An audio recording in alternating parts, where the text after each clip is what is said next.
I want to point out a new study that finds low-income voters have the power to affect the outcome of more than a dozen key Senate races, as well as the presidential election.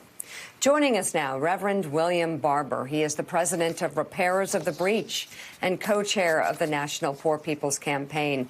First of all, tell us about this voting bloc. And I just wonder, as we look ahead to this election, just the impact on everything that's happening with the election, the president beginning to appear to sow doubt in it, postal service problems. How could this voting bloc be impacted, and how could it be ever so powerful? Thank you so much, Meek and Joe. Well, you know, even before COVID, there were 140 million poor and low-wealth people in this country, 700 people dying a day from poverty and low wealth, according to one report. This new report that we've sponsored is called Unleashing the Power of the Poor and Low-Income Americans, done with the Columbia University Reporter. And it says clearly the Senate is in play, and poor folk and low-income people have the power to make the play. In 2016 presidential election, there were 138 million votes out of 225 million eligible. Million were poor and income.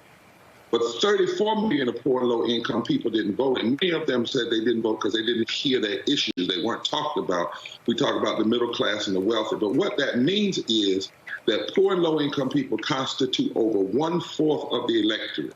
And the population of low-income and poor-income voters is almost 40% of the total population of voters. What does that mean today? It means if these potential low-income and poor voters voted at the similar rate as high-income voters in Michigan, in Pennsylvania, in Wisconsin, in New Hampshire, in Arizona, in Minnesota, in Maine, in Florida, in New Mexico, North Carolina, Nevada, Georgia, Texas, Mississippi, and Ohio, if poor and low-income voters at just 1% to 20% higher, they could fundamentally shift the election. In Michigan, it's like 1%.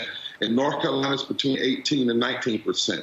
So it's actually not good politically if any party is not reaching out to these voters. And they are most concerned about raising living wage. They're most concerned about health care. They're concerned about racist voter suppression that not only hurts black people, but allows people to get elected, who once they get elected, they hurt poor people, and many times mostly white poor people, since the number-wise, there are more white poor than there are black poor, not percentage, but number-wise. This is a moment where poor and low-wealth people, the 43% of this country, should not be left off the table. They have the power to fundamentally transform this election and elections to come. Mike Barnacle is with us, Reverend Barber, and has a question for you. Mike. So, Reverend Barber, it wasn't that long ago, within the past couple of decades, when America was engaged in a war on poverty. And for the past 3.5 years, America has been engaged, at least the top of the American government has been engaged in a war on poor people. Now, in the last 5 months or so, the battalion of poor people in this country that you just outlined has been joined by a second battalion of formerly middle-class people who have nearly lost everything due to the virus and due to the incompetence of the Trump administration. How do you join those two groups together and get them to vote en masse? Well, you're exactly right. It's been a long time since we have had really a war on poverty. It's actually been longer than 3.5 years. For the most part, we wrote poverty and the poor out of. We talked about the middle class and the wealthy. But in these past few years, even before COVID, the Poor People's Campaign was organizing in Appalachia and in Alabama. And the 143 million poor and low-wealth people, 66 million white, 26 million black, and others were beginning to say, wait a minute, this government is not serving us, and in fact, it's become a war on us. One of the things we found talking to poor people going all across this country, that they are clear that systemic racism, systemic poverty, ecological devastation, the war economy, and the false moral narrative of religious nationalism is hurting us all. And I could break down in each of those areas what they mean by racism, not just black people, but brown people and white people. One of the phrases that we have now is that if you scratch a liar, you'll find a thief. Well, if racism is a lie, so if you scratch a racist, you'll also find somebody who will steal your health care, who will steal your living wages, and who will steal from you purely, regardless of what race you are. In Kentucky last year, we saw this play out where black and white people, we call it from the holler to the hood, came together and they fundamentally shifted the electorate in Kentucky.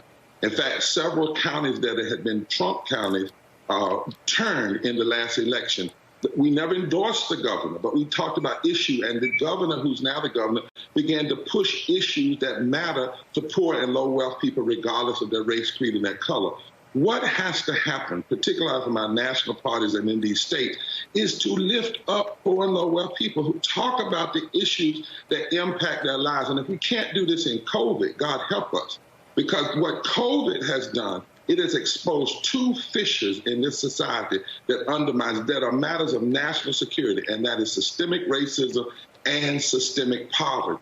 And if we talk about those issues and lift up those issues, it actually brings people together. You can actually have a grown-up conversation about racism and about poverty in this moment. And it can fundamentally change the electorate, not just now, but in the days to come and in the years to come. And so what we need politicians, so often in the past, let's be honest, Republicans have racialized poverty. Democrats have run from poverty. Republicans make it a matter of personal choice. Democrats talk about those trying to get into the middle class or just the middle class. Stop that and talk about poor and low-income people. Even in 2016, the fact of the matter, according to a New York Times chart, poor and low-income people under $50,000 actually voted more, for instance, for Democrats. But too often, those persons are not talked to, and we leave 34 million people off the table and unengaged in our electorate. And you cannot do that if you want to fundamentally transform this democracy. Reverend William Barber, thank you so much. And we'll be following today's Moral Monday March online. Thank you very much. And still ahead,